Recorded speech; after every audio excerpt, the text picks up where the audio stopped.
Good morning students, welcome to Gayatri Convent School Bharat.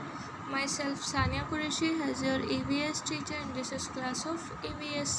तो students last video में आपने chapter number 6 के पढ़ लिया था और चैप्टर नंबर 6 के क्वेश्चन एंड आंसर भी कंप्लीट कर लिए थे।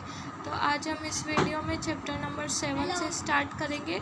तो आइए स्टूडेंट्स, आप अपनी बुक ओपन कीजिए और चैप्टर नंबर 7 निकालिए। ओके, तो देखिए स्टूडेंट्स, हमने चैप्टर नंबर 7 निकाल लिया है। हमारा चैप्टर नंबर 7 का नेम है उत्तर के मैदान। ठीक है, तो हमने इससे पहले किसके बारे में पढ़ा था? हिमालय पर्वत के बारे में पढ़ा था। अब हम पढ़ेंगे उत्तर के मैदान के बारे में। तो आइए हम स्टार्ट करते हैं। उत्तरी भारत का मैदान बहुत विशाल है। अब सबसे पहले हम देख लेते हैं कि उत्तर का मैदान आता कहाँ है। उत्तरी भारत का जो मैदान है वो क्या है? उत्तर का मैदान। तो ये हमारा उत्तर का मैदान है। देखो यहाँ से बहुत सारी नदियाँ भी निकल रही है। ये झेलम नदी, सिंधु नदी, मूवी नदी, सतलुज नदी, अमृतसर, अम्बाला, चेनाब नदी, हरिद्वार, दिल्ली, ये सब कहाँ पे आ रहे हैं? उत्तर के मैदान के अंतर्गत आ रहे हैं। ठीक है, अब हम हमारा चैप्टर पढ़ते हैं। उत्तरी भारत का मैदान बहुत ही विशाल है। उत्तरी भारत का मैदान क्या है? बहुत ज़्यादा विशाल का मतलब बहुत ज़्यादा बड़ा है। ठीक है, यह विशाल होने के साथ साथ बहुत उपजाऊ भी है। और बड़ा होने के साथ साथ क्या है? बहुत उपजाऊ, मतलब यहाँ पे फसल वगैरह बहुत अच्छे से उगाई जा सकती है। ठीक है, उपजाऊ है। यहाँ की मिट्टी और मैदान जो है वो बहुत ज़्यादा उपजाऊ है। यह हिमालय पर्वतमाला के दक्षिण में स्थित है। यह कहाँ स्थित है? हिमालय पर्वतमाला के दक्षिण में स्थित है। मतलब हिमालय पर्वतमाला ये है और इसके दक्षिण में मतलब नीचे, तो ये यहाँ इधर की तरफ स्थित है। ठीक है, हिमालय पर्वतमाला के दक्षिण में, तो ये यहाँ स्थित है। अब यह नदियों द्वारा लाई गई मिट्टी से बना है। और यह किससे बना है? नदियों द्वारा लाई गई मिट्टी से बना है। मतलब यहाँ पे बहुत सारी नदी है। देखो, ये हमने नदी पढ़ी थी, झेलम, भूवी, सिंधु, सतलुज नदी, ये सारी नदी और चेनाब नदी, ये सब जो मिट्टी लाती है उससे क्या बना है? उत्तर का विशाल मैदान बना है। यह मैदान पश्चिम में पंजाब से लेकर पूर्व में असम तक फैला हुआ है। ठीक है, कहाँ से कहाँ तक फैला हुआ है? पश्चिम में पंजाब से लेकर पूर्व में असम तक।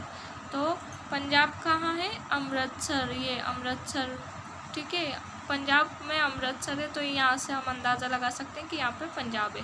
अब पंजाब से लेके कहाँ तक फैला हुआ है? ये असम तक। असम कहाँ पर है? यहाँ पर। ठीक है, तो पंजाब से अमृतसर तक, असम तक फैला हुआ है। यह मैदान को गंगा, यमुना, सतलुज और ब्रह्मपुत्र नदियों की बहुमूल्य देन मानते हैं। इस मैदान को क्या मानते हैं? गंगा, यमुना, सतलुज और ब्रह्मपुत्र नदियों की बहुमूल्य देन, मतलब बहुत ही उपहार, बहुत बहुमूल्य उपहार, मतलब बहुत अच्छा गिफ्ट मानते हैं। ठीक है, हिमालय और पठारी क्षेत्रों से निकलने वाली नदियाँ इस मैदान से होकर बहती है। हिमालय और पठारी क्षेत्रों से निकलने वाली जो नदियाँ है, मतलब हिमालय पर्वत से जो निकलने वाली नदियाँ है, इस मैदान से होकर बहती है, मतलब इस मैदान से गुजरती है। इन नदियों के साथ पत्थर एवं कंकड़ भी बहकर आते हैं। और इन नदियों के साथ क्या बहकर आते हैं? पत्थर और कंकड़, जो आगे जाकर मिट्टी तथा रेत का रूप ले लेते हैं।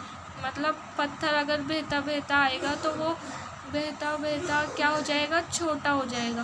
क्यों? क्योंकि उसे बहुत सारी ठोकरें लगेगी, वो टूटेगा बीच में, तो वो क्या किसका रूप ले लेगा? मिट्टी और रेत का। यहाँ की मिट्टी को जलोढ़, कछारी तथा काप मिट्टी भी कहा जाता है। उत्तर के मैदान की जो मिट्टी है उसे क्या कहा जाता है? जलोढ़, कछारी तथा काप मिट्टी भी कहा जाता है। इसी कारण यह मैदान कृषि के लिए बहुत उपयोगी होता है। और इस कारण ये मैदान क्या होता है? कृषि मतलब फसल उगाने के लिए बहुत उपयोगी होता है। और उत्तर के उपजाऊ मैदान को अनाज का कटोरा भी कहते हैं। उत्तर के उपजाऊ मैदान को क्या कहते हैं? अनाज का कटोरा। ठीक है, तो हिमालय के पठारी क्षेत्रों में निकलने वाली नदियाँ कहाँ से बहती है? उत्तर के मैदान से। और ये नदियाँ क्या लाती है? अपने साथ पत्थर और कंकड़ लाती है, जो आगे जाकर मिट्टी का और रेत का रूप ले लेते हैं। और ये मिट्टी रेत कहाँ पर जाती है? उत्तर के मैदान में जाती है।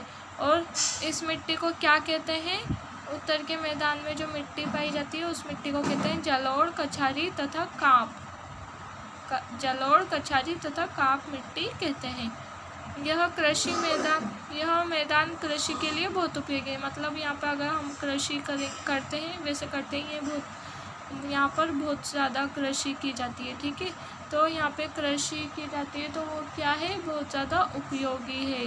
मतलब कृषि के लिए बहुत ज़्यादा उपयोगी है ये मिट्टी। ठीक है, तो स्टूडेंट्स, हमने यहाँ पे उत्तर के मैदान के बारे में उत्तर के मैदान का परिचय पढ़ा। इससे आगे का चैप्टर हम नेक्स्ट वीडियो में पढ़ेंगे।